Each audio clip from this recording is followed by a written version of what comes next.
Mackenzie Lueck, a pretty and smart 23-year-old university student from Utah, adored by her family and loved by her friends. A young lady that had her whole future ahead of her. That was until she went on an online dating site where she met a true monster. A monster more scarier than any that Hollywood could dream up. From the first DM she received, her fate was sealed. This is Night Owl. Well, welcome back, my fine, law-abiding citizens. You know, as I was researching this story, I would say to myself, I'm so amazed at the evil that one can do to another. Then, when I got a bit further into my research, I realized that amazed was not the right word. No, more like appalled. As a species, we can be pretty disgusting to one another. And this case, if anything, just proves my point. Today we'll be talking about Mackenzie Lueck. She was born and raised in El Segundo in Los Angeles County. There she lived a truly happy life with her folks and 3 brothers, 1 older, 2 younger. She graduated from El Segundo High School, where she pretty much excelled at everything. And not just her schoolwork either. She was also on the swim team and played water polo. Growing up, her family was pretty involved in the church. Their church of choice was the Church of Jesus Christ of Latter-day Saints. Of course, once she completed high school, she had to choose a university to further her education. And the one she picked was the University of Utah. While she was there, she was a member of the Alpha Chi Omega sorority, and she studied kinesiology as well as pre-nursing and had high hopes of, once she graduated of course, having a career in health sciences such as becoming a nurse or maybe even going through medical school.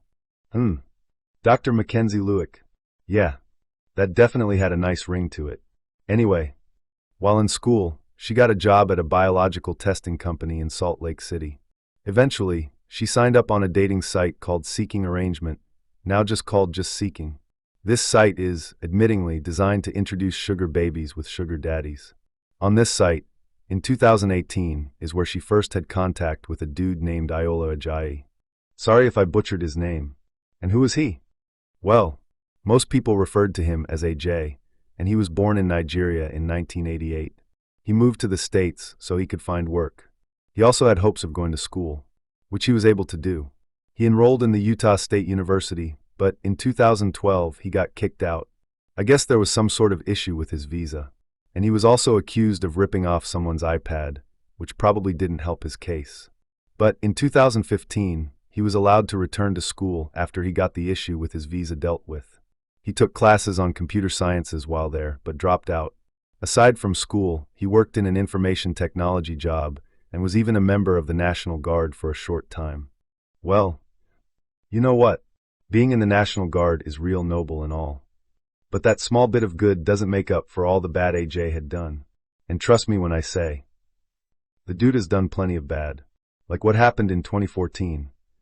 He allegedly S.'d a woman in North Logan, Utah, but she opted out of pressing charges. Then on March 10, 2018, he met this woman of some dating app and invited her to his house. Once there, they chilled on the couch watching some flick. Then he started kissing her. Hard. And he began touching her in the most inappropriate ways. Well, this young lady wasn't into any of it, so she got up to leave, but he grabbed her and held her down. Then he bit her, not just once, not just twice, but 3 bloody times. When she got out of the nutcase's house, I've got a feeling that the scars he left on her body was not the worst scars she went home with. Even his ex-wife had said that he'd get real mean if she did not do as he told her. He even went so far to threaten to have her kidnapped and unalived, which, of course, inspired her to break all contact with him. Yeah, no kidding. Then in 2019, AJ decided he needed to do a bit of remodeling in his house. So he contacted a contractor. Now, did he ask the contractor to remodel his kitchen? No. Did he ask him to add on a new bathroom? No. He wanted this contractor to build him a new room under his porch, complete with soundproofing, hooks in the wall about head high, and a fingerprint scanner for entry. He claimed it was because he had a Mormon girlfriend, and he needed someplace to hide his booze. Geez. The contractor was probably thinking like, you need a soundproof room with hooks on the wall just to hide your booze? My God, man. What the hell kind of booze do you drink anyway? Well, as you can imagine, the contractor sort of passed on that job. But it seems that he was not the only one that had a few misgivings about old AJ. So did AJ's cleaner. Her issue? Well, it seems AJ had tons of cameras installed, most of which were in the master bedroom. Yeah. That hits 11 out of 10 on my creepy as shit meter. Anyway, as I already said, the first time Mackenzie and him made contact was sometime in 2018 on that dating site. But they didn't actually plan to meet face to face until June 17, 2019. Mackenzie had to go back to California to attend her grandmother's funeral, so they agreed to meet up once she returned to Salt Lake City. After her plane landed, she got a ride with a Lyft driver, and she was dropped off at about 3 a.m. in the Hatch Park area, telling the driver that she was just meeting a friend. There, she waited for AJ to arrive to take her to his place in the Fair Park area. But as I'm sure you can guess, AJ was not planning on a simple hookup or had any interest in becoming Mackenzie's sugar daddy. He was planning on doing something a lot more sinister. In fact, he pretty much planned on it from the instant they decided to meet. The first thing he did to prepare for her visit was to deactivate all his cameras in his house. After all, if you're going to commit a heinous act, first thing you gotta do is make sure there ain't any witnesses, especially silent witnesses that see everything. At any rate, he picked her up and took her to his home. As soon as he had her inside his house, he attacked. He used ropes and zip ties to restrain her hands behind her back. Then, once she was at his mercy, he grabbed her by the throat to try to stop her from breathing as she begged for her life. Failing that, he flipped her over onto her belly. Then, using her own belt, he continued his attack, trying to stop her from drawing breath. This too didn't finish her off. But what did end up unaliving her was a blow to the left side of her head. It was bad enough to actually remove part of her scalp, leaving a hole in the side of her head that was about 5 centimeters in size. Her light was extinguished by this monster. Well, it didn't take very long for Mackenzie's family to grow concerned. You see, the last contact they had from her was a text message she sent to her mom saying that she had safely landed back in Utah. After that, nothing. Now that was pretty uncharacteristic of her. I mean, you gotta understand, they were a pretty tight-knit family. So, as you can imagine, for them to go a day without contact in one form or another was incredibly rare. So rare that, with each passing day, her family grew more and more concerned. In fact, Mackenzie's father reached out to the Salt Lake PD on the 20th of June to report that his daughter was missing. The police jumped right into action, acquiring Mackenzie's cell phone data. When they viewed it, they saw where she texted her mom that she had arrived safely. They saw where she made contact with the Lyft driver, and a number of back-and-forth text messages between Mackenzie and AJ. The last of these text messages was sent by her to him at 2:58 a.m. on the 17th of June. They now had a prime suspect, or at least a person of interest anyway. So the police, of course, headed over to AJ's to have a little chat with him. After all, he was the last person to talk to her as far as the police could tell. During their talk, they asked to see his phone, to which he obliged. The police were able to confirm the text message exchange between AJ and Mackenzie. And not only that, but it seems AJ also had several pictures on his phone that he took of Mackenzie.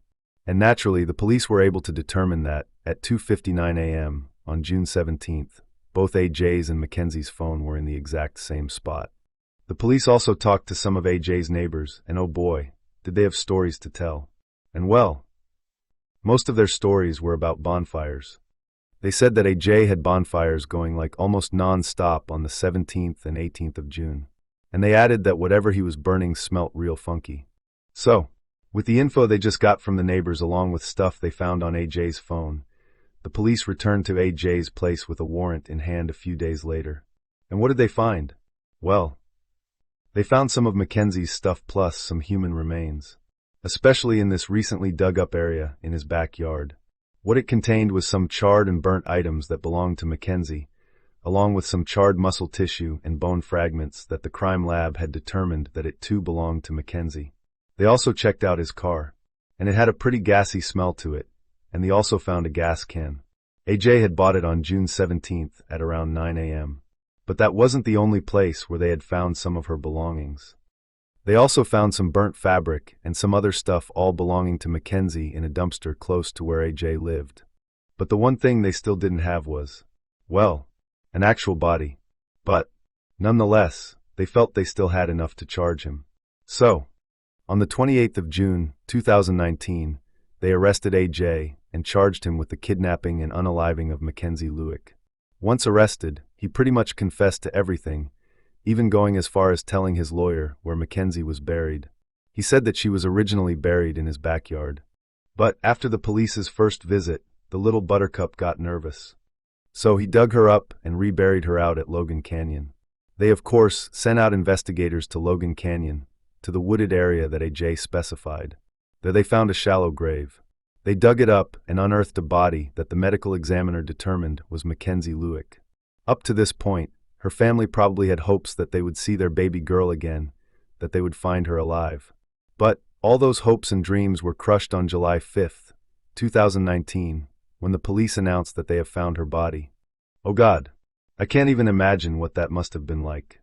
I mean, they say that there is no worse fate than a parent outliving one of their children. And I gotta tell you, I've got 2 kids, and I honestly don't think I'm strong enough to lose either of them. Anyway, remember how I said they were able to pull some evidence off his phone? Well, they were also able to use his cell phone to determine that he, on June 25, 2019, spent about 2 hours in the canyon between the times of 2:30 p.m. and 4:30 p.m. Now, the trial once set to begin on October 28, 2020, but on October the 7th, AJ pleaded guilty to unaliving Mackenzie in the first degree, as well as how he treated her body post-mortem. That choice to plead guilty probably saved his life. AJ, of course, apologized to the court and her family, but the DA told the media that he doubted that it was sincere. You know what? I kinda gotta agree with the DA on this one. I mean, we've all heard these bozos getting up there in front of the courts and the victim's family and going on about how sorry they are for what they did to their family. But honestly, the instant they start talking, all I hear is blah blah blah. It's like, oh please, the only reason you're sorry is because you got caught. Sorry. I do have a tendency to rant, don't I? Anyway, before sentencing Mackenzie's family read their victim impact statements, and her parents spoke about how they'll never get to see her walk down the aisle or have kids.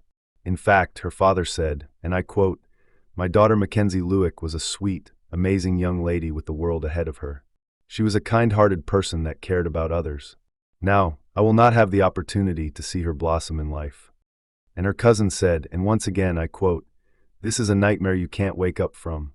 I will never be able to forgive what happened to her. I will never forgive the monster who took her life.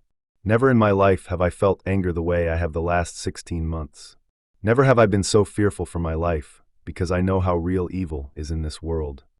You know what? I don't think I could have said it better myself. The judge sentenced AJ to life imprisonment without the possibility of parole. Now, I know what you're probably thinking. Well, thanks, Night Owl. I gotta go and decompress everything that was in the video. See you next time, big guy. Well, hold on a second. I never said we were done yet. You see, it seems that, after AJ got arrested, another young lady came forward and had quite the tale to tell. She said that she also met AJ off a dating app back in March of 2018, and true to form, he kidnapped her as well. But she, of course, was lucky enough to survive the experience. Well, AJ pleaded guilty to this charge of kidnapping as well, also on October 7th of 2020. And he got an additional 15 years for the crime. But wait, there's more. You see, while they were investigating his place over Mackenzie, they checked out his computer. Oh God, this ain't gonna be good. And what they found on the PC was several pictures that depicted CP. He ended up charged with 19 counts of exploitation, to which he pled not guilty to all 19 counts. However, all 19 counts were later dropped. Wait, what? Why in bloody hell would they drop it? Aw crap, I just don't get some people. We at Night Owl would like to send our condolences out to the Lueck family, and we sincerely hope that you all find the peace that you truly need. So, what do y'all think of his sentence? Do you agree with it or not? In fact, how do you feel about a monster like him receiving a sentence of life imprisonment without the possibility of parole, opposed to, shall we say, a more permanent solution? Please let me know in the comments. And as always, if you like this video, then please hit like and subscribe. It'll really help our channel out. And remember, be you good or be you wicked, everyone deserves justice. Good night.